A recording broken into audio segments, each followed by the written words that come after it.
edition of Platform. I'm Muhammad Kudu Abubakar.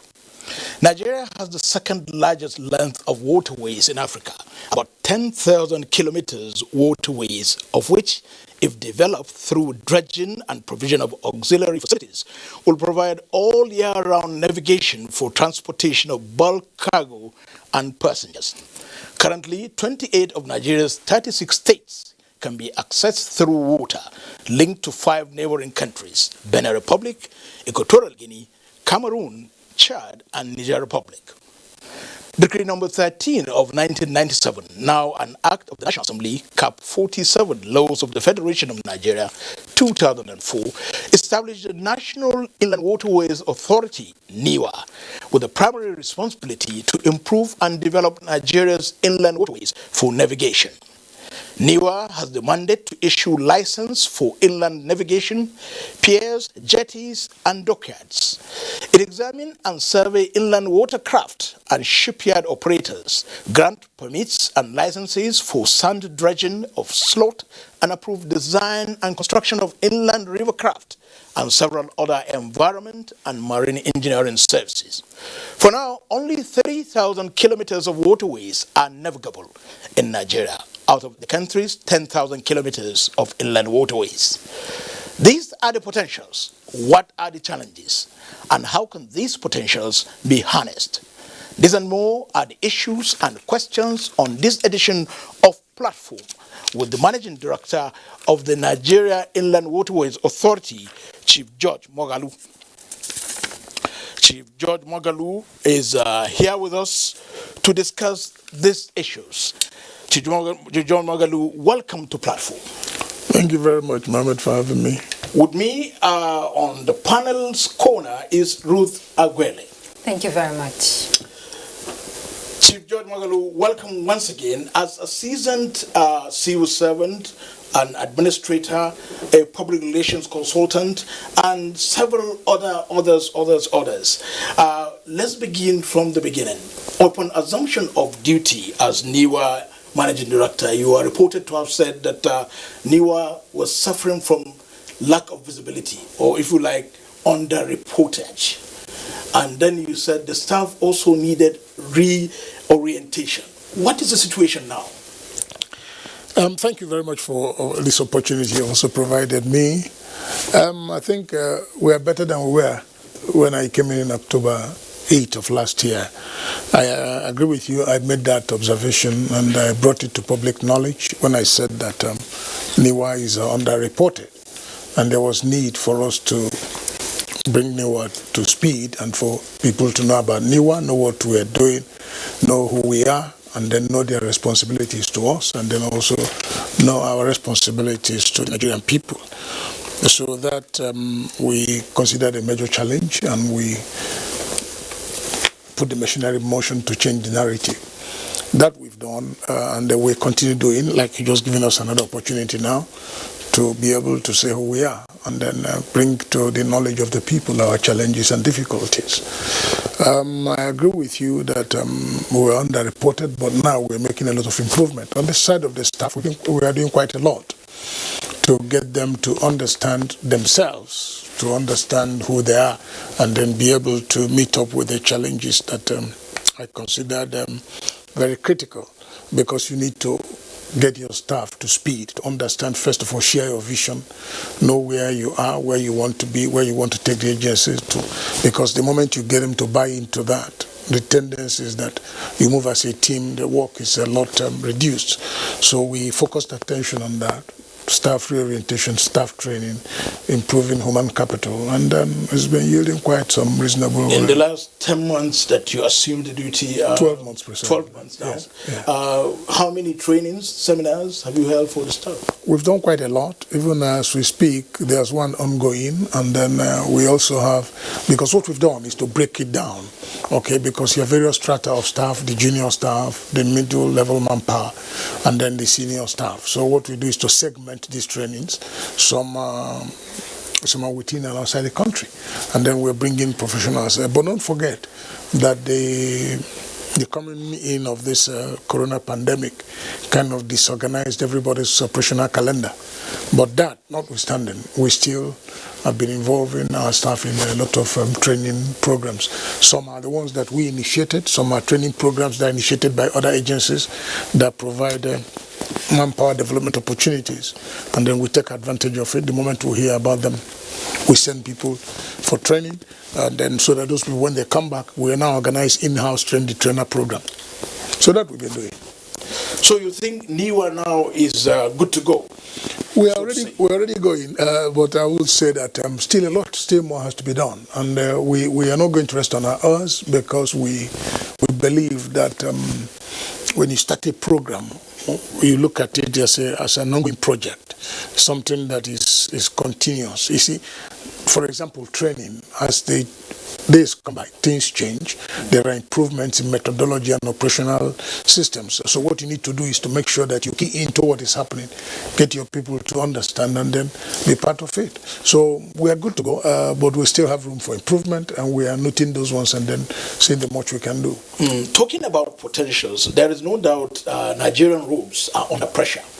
And with 28 states being accessible by water out of the 36 states that we have in the country, what is NIWA doing to, if you like, really reap these potentials, use them and work on them so that at the end of the day, it will improve the entire economy? You see, when you started, you talked about the potentials. You talked about the kilometrage of the waterways in this country. So like you rightly said, slightly over 10,000. But as we speak, it's only about 3,000 and some fraction that is all year navigable. We believe very strongly, and if you look at all the comments I've made since I became MD, I believe very strongly that water transportation has a major role to play. Apart from the fact that through water transportation, we can reduce the pressure on our roads. Our roads are not designed to carry the pressure it's carrying. If you take, for example, and we know it as a matter of statistical information, that over 50%, 60% of the containers that arrive at Lagos port find their way back to the east. Okay, the ones that arrive in Onne River State also find their way back to the southeast. What that simply means is that if, for example, 2 million containers will come from Lagos to Onitsha or Aba, what that means is that we're going to have 2 million trailers on the road coming, and then another 2 million going back, because the empty containers will be returned back to the airport. So, which means going and coming means 4 million trailers on the road. And our roads are not designed to carry this weight. And the 2 million is just a conservative estimate. So you find out that the pressures are on these roads, and these roads are not designed to carry this weight. So our infrastructure suffers a lot. These roads get deteriorated over time, and it is a major challenge on its own. Apart from that, also, we look at the potentials with regards to employment opportunities that will be created if these waterways are open. So there's quite a lot. We decongest our ports, because these containers, by the time we move them by water, by the time we move this cargo by water, bulk cargo, like you have in civilized countries and democracies, you find that major bulk cargo either moved by water or by rail. These are standard practice all over the world. So you find out that if we're able to develop our waterways, the magnitude, the volume of advantage will be so much. We decongest our ports, we save our roads, we develop new economies, because like we analyzing the other day, if, for example, containers or cargo, bulk cargo, move from Lagos to Onitsha, for example, or Lagos to Baro or Onitsha to Baro, because they have to stop at various points to refuel, to get a few things done, you find out that wherever there is a consistent stopping, new towns develop, new businesses grow. All right? So you see the advantage that comes up with that also. And apart from the tourism potentials, because the moment those routes are all year navigable and actively in use, the businesses that will grow in those areas will impact positively on our economy. So I am one of those who believe very strongly that we need to do that, develop our waterways for overall benefit. We have also talked with, because of what we consider an advantage, moving petroleum products by water. We've had meetings and series of it. In fact, we've gotten to the point of signing an MOU with Nupeng, so that we can get them to move bulk petroleum cargo by water rather than moving it by road. Okay, so how would that MOU? Yes, fine. We're on it. We're very much on course, and then very soon we are going to they'll start putting it into operational use. Okay, let me borrow a lead from what you said about inland waterways transportation all over the world. It's obviously considered as one of the best mode of transportation. Yeah. And from what Kudu said in the introduction, we have inland navigable waterways about 3,000 Yeah. with a coastal extensive, coastland Yeah. of 852 kilometers. Right. Now, what went wrong if we're not harnessing all these potentials you have listed? Because in the past, it used to thrive. Nigeria's commercial and transportation interland, grew by expansion. When we're talking export of trade, what went wrong? Is it, and to her question, the colonialists used those routes. Yeah, is it that's why when I came into office, the first thing I did was to undertake a tour of some of my area offices. I've not finished. I have about 26 area offices. I've done about 16, 17. I still have a little to conclude the first quarter of next year. When I went to Guta, where they call Semoto, where we have the river port that was being developed and abandoned, I met the traditional ruler of the community, and then he called some elders. He said, when he was giving his own narrative, he expressed very great disappointment. And why was it so? He reminded me that as a child, the vessels were coming straight from Liverpool to Semoto, bring goods and take some palm oil, yam and what have you, and then go back to Liverpool. I also had the same encounter with the Obi of Onitsha when I went on a courtesy visit in the course of my visit to Onitsha area office. And he was telling me how his parents, particularly his mother, was moving palm oil and what have you between Onitsha and Baro, using the Baro River Port. And then bringing kola nut and what have you. And these things they were doing regularly, on weekly basis, regularly. So business was thriving. But one thing happened in this country, which every one of us, I'm sure we're all aware, is with the discovery of oil.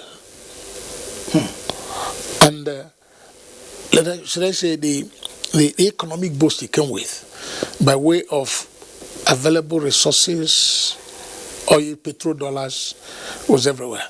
So all other business interests and areas that was playing an active role in our economy were immediately ignored.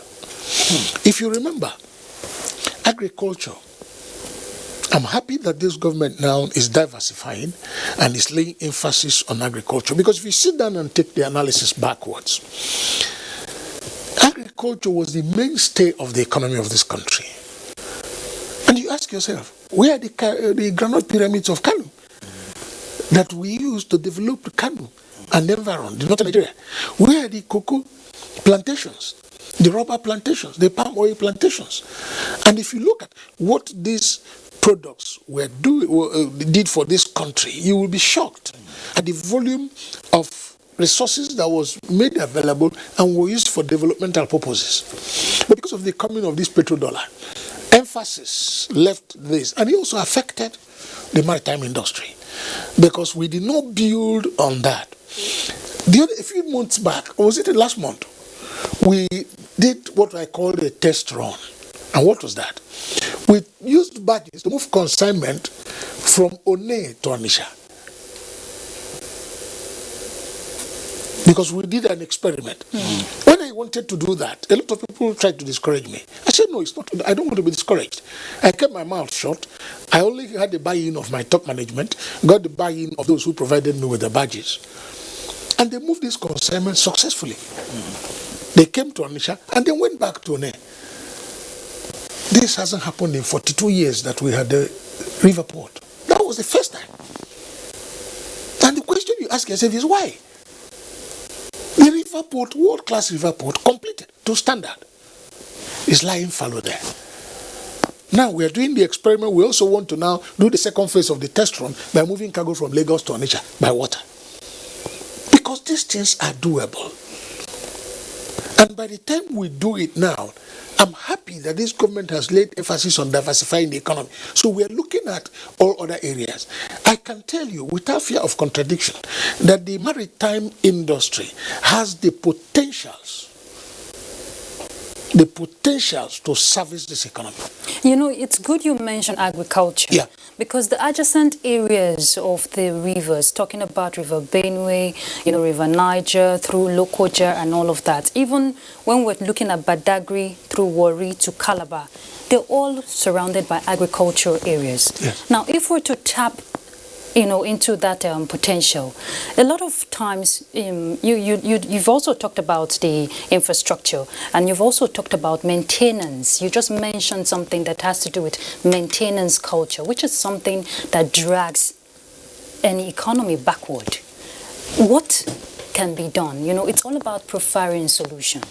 If we're to tap this potential, A lot can be done. It has to do with first of all is the initiative, backed by the determination. Because the truth about it is that if you don't know where you want to be at so and so time, you may not end up getting there.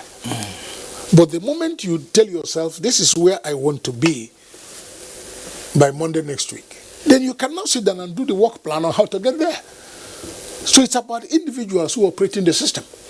It's about making up your mind and telling yourself, this is what I want to achieve. And the moment you tell yourself that, you're good to go. I remember when I took over, when I had my first management meeting, I told them that if somebody asked me now, what is your wish? What will be your wish by the time you leave office? I said, I have only one wish. That by the time I leave office and as the MD of NIWA, I want water transportation to be the choice means of transport, both for cargo and for personnel. So how do we begin to actualize this wish? For example, NIWA is already laying out the initiative. Where is the private sector? Where are the financial sector? Yeah. What are they doing individually, collectively? What are you doing? What is the Ministry of Transportation doing? Tell us. Yeah, first of all, I want to place on record that we have the support, encouragement of the Transport Ministry. The two ministers are giving us all the required support. I also want to say, in all honesty, that we have the support and encouragement of the management of our sister agencies. NPA, NIMASA, Shippers Council, Council for Freight Forwarding, everybody. We have all bought into the fact that we need to develop the maritime industry. So we are building synergy. Not long ago, we created an opportunity for chief executives of these agencies to meet on a regular basis, to look at how we can synergize our operations, to look at how we can address our challenges. Because you find out that most of our challenges are a little bit common to each other. And then if we keep handling it alone, the tendency is that we will waste manpower, waste resources, waste our funds. But when we synergize together, when we work together, we'll be able to address these issues simultaneously, and things will work out easier for us. Like you said, there is a general buy-in. There's a general understanding that we need to develop this sector of the economy. Like the private sector you talked about, we have engaged them critically. Immediately we did that test run in Onitsha. The next thing I did was to do a town hall meeting that involved the Chamber of Commerce, that involved business community, and we met. I encouraged them, and they give us all the assurances. And as we speak, they are in touch with us. They are asking questions. They are trying to ask how they can be part of what we are doing. Some of them are also involved in development of new jetties. Some have written us wanting to partner with us in developing jetties that they think will be of a strategic importance in our wish to move cargo by water. And since we came on board, there are also private partnership programs that we're doing. We're building new jetties in Lagos, and about 3 locations in Lagos, by few PPP arrangement. As we speak, I'm in negotiation with a team from a Spanish team that wants to take over Oguta River Port to complete it and then run it. So consultation still ongoing. There are applications for licensing for them to develop private jetties on the water within our right of way. So we're getting involved. We're sincerely involved in the private sector because we know that there's a limit to what we can do as a government. But the truth here is that we need to create the enabling environment. Then the private sector can now key in. Like what we did when I was doing the test run. the desire behind it is that, like everybody knows, nobody will want to do it except government now does it. So that is what we understand, and then that's what we are doing. We kick it off, and then people will now take it on. The moment we completed the Onitsha test run, I have over 4 or 5 applications of companies that want to do badging activities between this route. Yeah, talking about this badging, yeah. the NIWA is building badges. There's even the self-propelled badges. Yes, we don't build badges. We acquire badges. We have some badges we've acquired. There are also some that are in the acquisition process. You know, for government agencies, it's not like waking up and going to buy something. You have to advertise. People have to tender. You have to go to BPP. You have to go to your ministry, to the Federal Executive Council, because there's a limit which a parastatal or agency of government can handle. So these processes take quite some time. It's not something you can wish into existence. So those processes are ongoing. But there are also badges that can be built locally. Because I wanted to ask, what benefit will this have? Yes, it has a lot. Okay. A lot of benefits. Like we're talking about, for example now, the draft between Lagos and Onitsha may not allow ships of big size to come straight from Lagos to Onitsha. Okay. It may not allow from One to Onitsha, for example, or going from Lokoja to Baro. It may not allow that because the draft may not be enough to carry such. But you find out that the draft is enough to carry flat bottom badges. So you now put these consignments on these badges and move them to the inland ports, which is actually why these ports were designed ab initio. Now, what of the provision for ferries and jetties? Is NIWA doing it alone, or you're also doing that in no, we're doing that, collaboration with the we're doing that in partnership with the private sector. Like in Lagos, for example, the ferry activities we are doing in Lagos, we have over 7 agencies, organizations that are doing, that we've licensed to do ferry services. Okay, I'm going to Calabar next week because we're trying to conclude with an organization that wants to put pontoons to move between Oron and Calabar. Okay, to move passenger. And there's something interesting happened last Thursday. A team came to see me in the office, and what did they come for? They raised a very fundamental issue that my mind didn't go to. You know, during Christmas seasons, there's always massive gridlock between Onitsha and Asaba. Massive gridlock. And at times people from Lokoja. Yes, at times people sleep there. All right. And then they came with a proposal and said, okay, we want to bring in pontoon to take vehicles and passengers between Asaba and Onitsha. Will it work? Yes.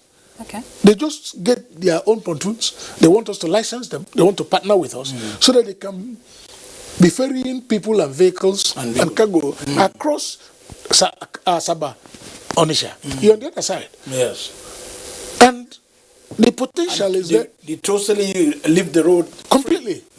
It will reduce the pressure on the road. And they got my buy-in. So we're talking now. Tomorrow we are supposed to have our second meeting in Lokoja to look at the possibilities, look at the challenges, the difficulties, and then find how we can navigate out of it, and then put that in practice. What does it really entail? NIWA would give them license or what? No, we authorize them. We can partner with them. If, for example, they want to bring their own pontoon. The people who came to talk with me want to bring their own pontoon.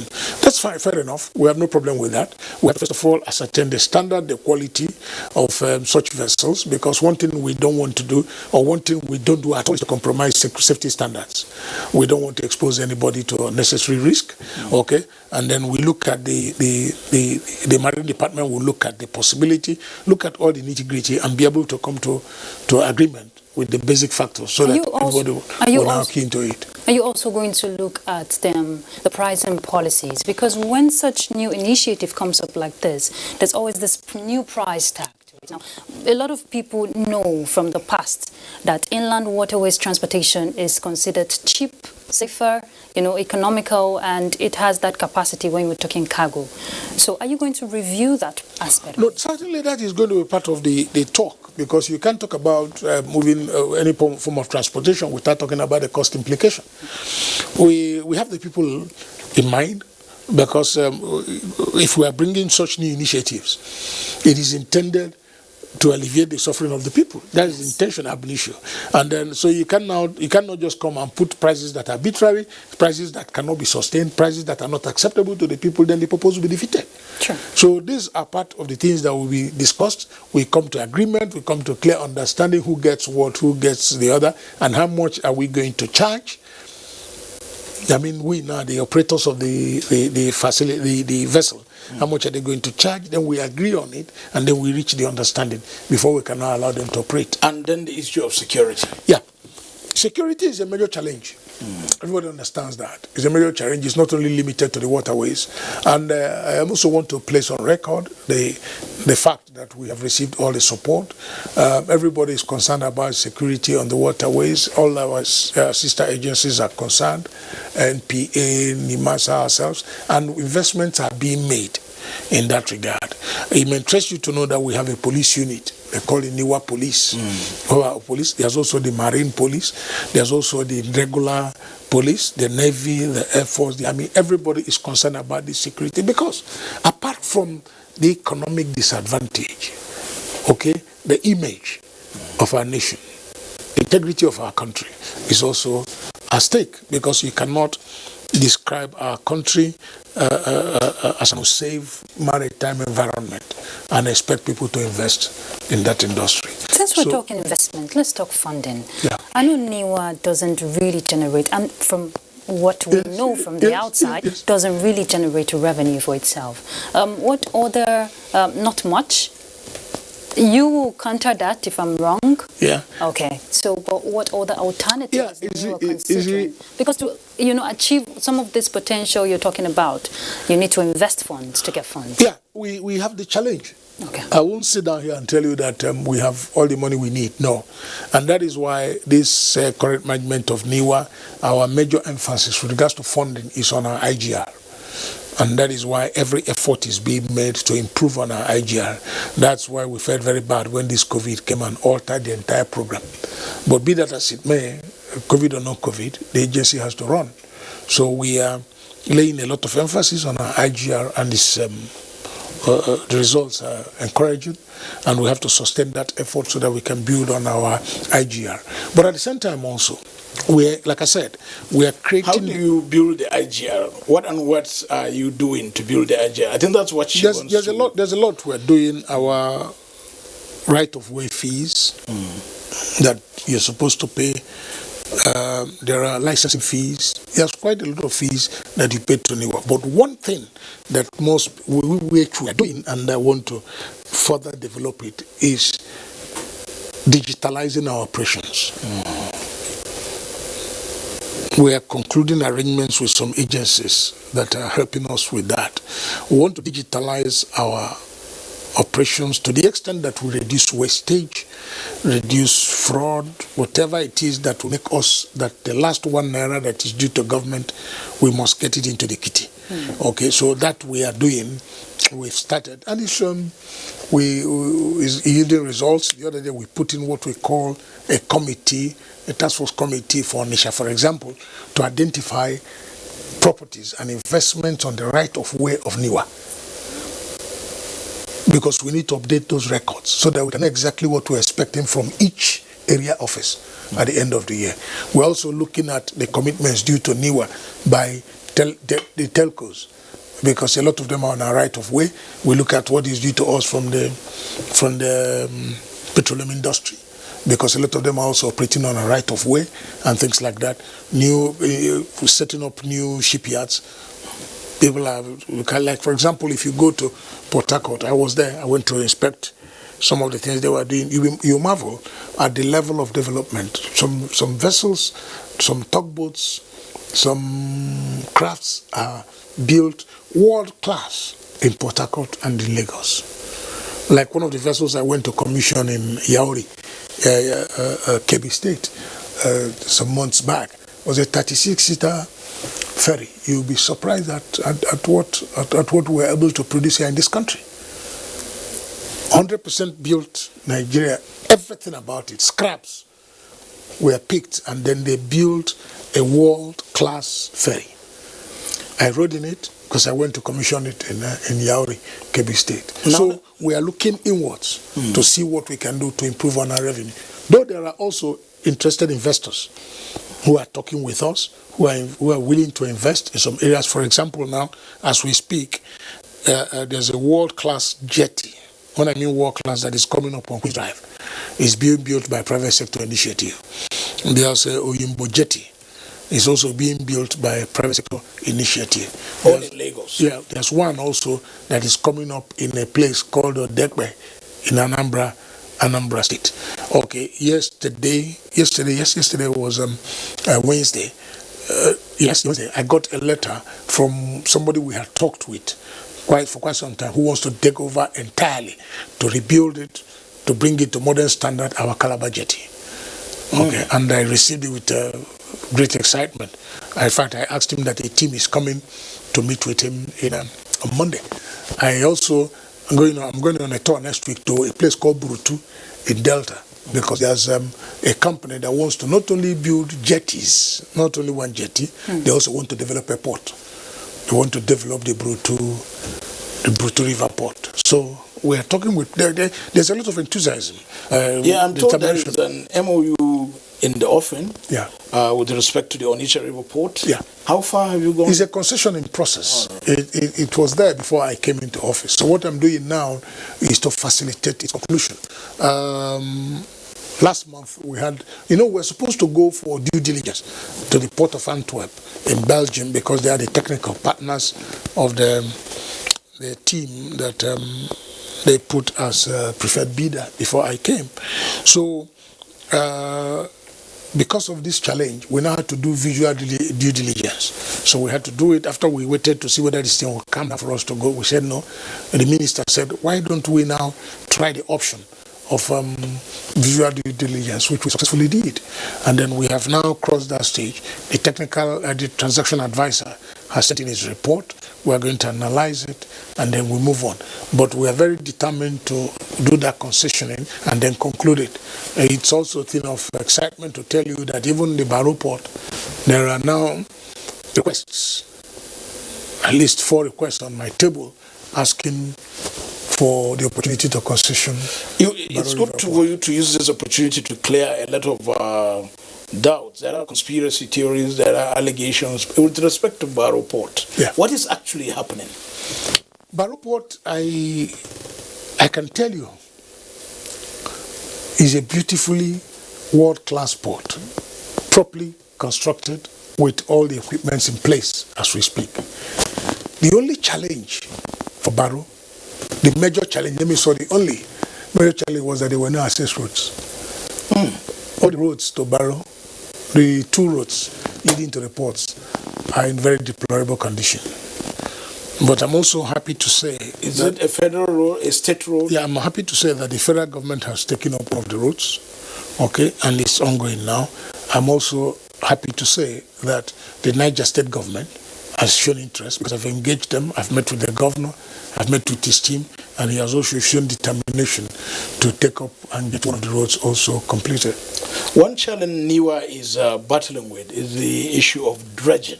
Yeah. And I understand you have what we call the maintenance dredging and you have the capital dredging. Which is which? And capital dredging... What are the challenges? Yes, capital dredging is a very serious business in terms of the capital outlay. There's a lot of... it requires a lot of fund to do that.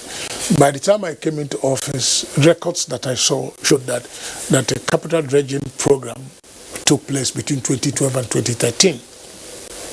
And it was quite a lot of money. You and I know that resources available to government today is not as it used to be in the past.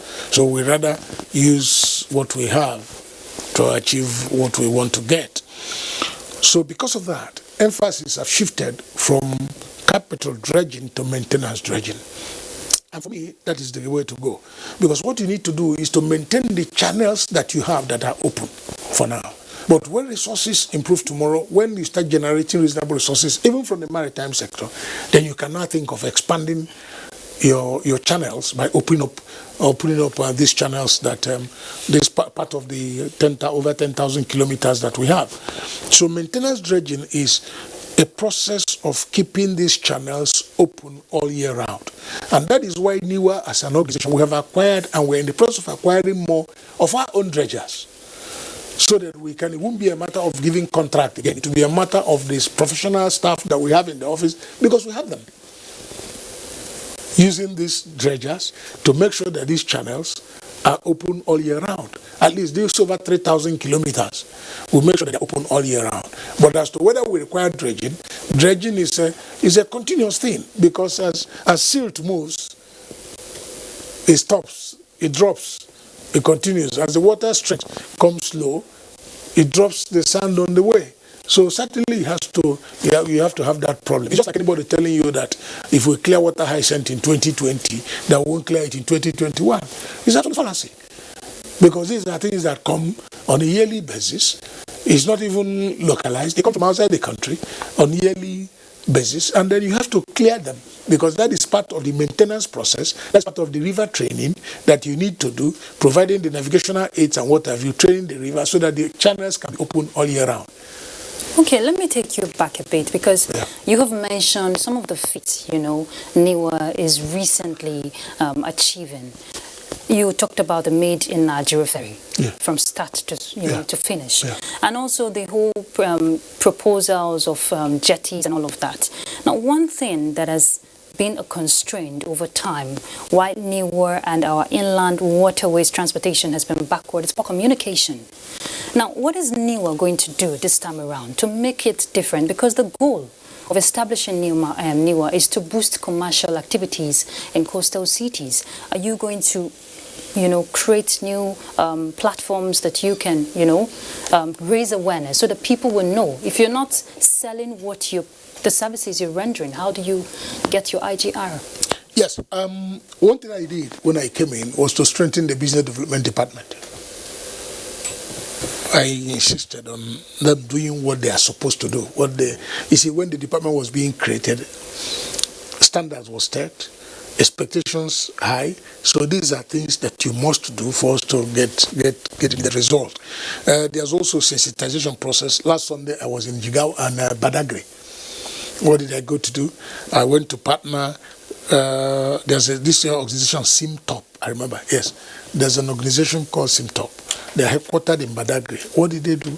They partnered with NIWA to train over 420 boat operators. Go to close the ceremony, to engage them. Even I had the opportunity of meeting with the traditional ruler, Holo Menutoi, the Akran of Badagry. We met. And then the council, they received me very well, showed concern, raised some issues, fundamental issues. We are creating platforms. We are getting our people, even our area managers. I've had a kind of engagement with them. I'm going to do another one next Thursday with the area managers. And what are we trying to do? We're trying to get them to communicate, get the people, get the environment where they operate, to know who they are, know their challenges, know their difficulties, know what they expect the community to do for them. When this COVID started, we improved on our communication skill by way of sensitization. Because a lot of the accidents you find happening on waterways are avoidable. Some are consequence of lack of information, some are consequences of individuals blatantly refusing to obey protocols and things like that. So we are creating such platforms. We are getting the people to understand who we are. Very soon we have a program we want to start on the network so that people can also know their responsibilities to us. People just go into our right of way and they write structure without even bothering to get NIWA approval. So by the time we hear of it, I'm going to stop them. They say, oh, we are sorry. We didn't know we are supposed to do this. Then we try to educate them. Okay? And that is part of what we are doing. The public relations, corporate affairs department is also on its toes. Because I get them understand that you can't blame somebody for not paying you if the person does not know he should pay. Sure. If they don't know that if you operate on NIWA right of way, you have to pay us. And the man is busy operating, that he was operating there for 10 years. It's not an excuse. But you have a responsibility to get the person to understand what you are doing is not right. If you must do it, somebody must come, first of all, to do environmental impact assessment. Then look at what you want to do there, whether it's environmentally friendly, whether it has any impact on the waterway, and things like that. And after which, we can now certify it and then give you a license. So this is part of our responsibility. And I agree with you, there is need for us to sustain that effort so that people will know us more. So with the progress being made with respect to the jetties, the ferries, it appears to me that NIWA needs to do a lot more to de-emphasize or make people de-emphasize the use of these smaller canoes that causes a lot of mishaps and all that, so that they can now utilize these very ones that are available and are most modern and safer. No, we are not stopping people from using traditional boats. No. But what we are saying is that these traditional boats must be certified to be river-worthy. And these traditional boats have capacities. The one that should take 10 maximum. In this era of COVID, has to do 60% of the designated capacity.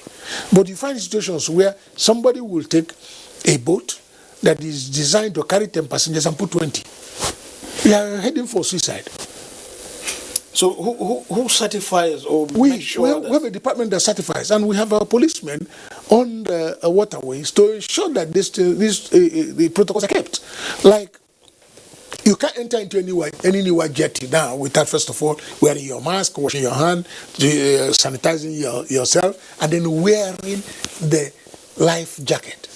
The correct life jacket. Yes, because a lot of people don't know the life jackets expire. That's for NIWA jetty. But no, what we are doing now is that we go round now. We go round now, even where we don't have jetties. Like the accident that happened in Benue some time back. They just took off from a waterway, not even from a jetty. Just took off from a waterway and carried, they were overloaded. The boat, first of all, was not designed for passenger. The boat was designed to carry a cargo. Now passengers had to use it, and then they didn't know the capacity and took 28 people in a vessel that shouldn't take more than 15. And like you were quoted to have said, most of the accidents are happening after 6 p.m. Correct. And the NIWA rules says there should be no... A good number of the accidents that happen on our waterway are either in the night or early in the morning. And the reason is very easy to understand. They don't have night navigational aids. But NIWA used to have divisional marine officers, we have divisional marine engineers and all of that. Are they positioned in all the strategic There places? is no area office of the 26 that doesn't have survey department, that doesn't have marine department, that doesn't have police department, not one. So could we say there's lack of effectiveness from certain areas where these accidents always occur? For example, on the River Niger, along Niger State, along Kebbi, you find that you have reported cases of these accidents. But you find out also, I will also want you to do further investigation, that accidents of this nature happen with vessels that didn't take off from any of our jetties. Even the ones that happened in Lagos. They didn't take off from any NIWA jetty. Because you must not be allowed to load beyond your capacity, as approved. Because we have made a provision that whatever is the capacity of a vessel, at this COVID period, you must load not more than 60%. So if it's a vessel that should take 30, it's 60% of it you can carry. 2, you must wear a life jacket. And not only life jacket, not expired. Because a lot of people don't know that life jackets expire. Yes. So how do you know the expired one from the... In the office there, they know. Oh, I see. Everywhere it can be tested. And they will tell you that these life jackets are... In fact, you won't even have it in our jetties. That's what I wanted to say. If it's expired, why will it be available? That's what I'm saying. You can't have it in our NIWA jetties. You can't. But you find out that some people take off because... our waterways, because of the way the springs extend, people can just find a way to just put their boat by one water side. By the time you know it, you see a boat speeding. At times they are speed. When I was going to Badagry last 2 Sundays by water from Lagos, 2 boats loaded with passengers. You can't believe the speed. Overtook me. Fortunately for all of us, including them, there is a naval checkpoint on the waterway. On the waterway, yeah. That we are all, you must stop for identification. Yes. And they were stopped there, and I got there. I had to ask the Navy to please impound their vessel.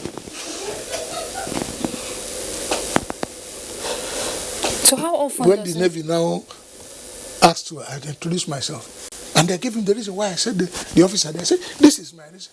And the people are acknowledged, even to the extent that some of the passengers were complaining. Were complaining, yes. So how often does Then I asked for the license, the operational certificate of the operator. He has one. In fairness to him, he was licensed to operate a boat, but nobody licensed him to overspeed. But do you do regular survey? Because it's Yes. part of your mandate. Yes, we do. That's why I said there is no NIWA office, the 26 area office we have, that does not have a survey department, does not have a marine department, headed by professionally trained mariners. Now, in my introduction, we talked about the fact that 28 out of the 36 states can be accessed by water. Very correct. And including to the neighboring countries, Yes. Benin Republic, Equatorial Guinea, Cameroon, Chad, and Niger. Correct information, yeah. Is NIWA doing anything to partner with these countries that are our neighbors when he has to further expand NIWA's capacity? Yeah, when he has to do outside the country, we don't have that mandate. Okay. I can't go beyond my mandate. Okay, because so which agency has that? I think it has to do with NPA when it has to do with the seas and the oceans, because NPA, the Port Authority, they're the ones that have the ports that are on those ways. But but you have rivers, River Niger, for example. You have River Benue going into Cameroon. Yeah, but the point is that I am more interested in the moment it gets to Nigeria, the activities, because I don't have authority. It does not stop us from collaborating with sister agencies in any of these countries. Point. Yes. Okay, to understand what they are doing, to see their challenges. How far have you gone on that? Yes, if not for this COVID, we had already planned programs. We were to engage with the Gambian inland waterways, the Senegalese inland waterways and things. We had all those programs, but the COVID affected them. But I'm looking at first quarter of next year, 2021, to see how we can, to a reasonable extent, engage our sister agencies across the country to share their experiences.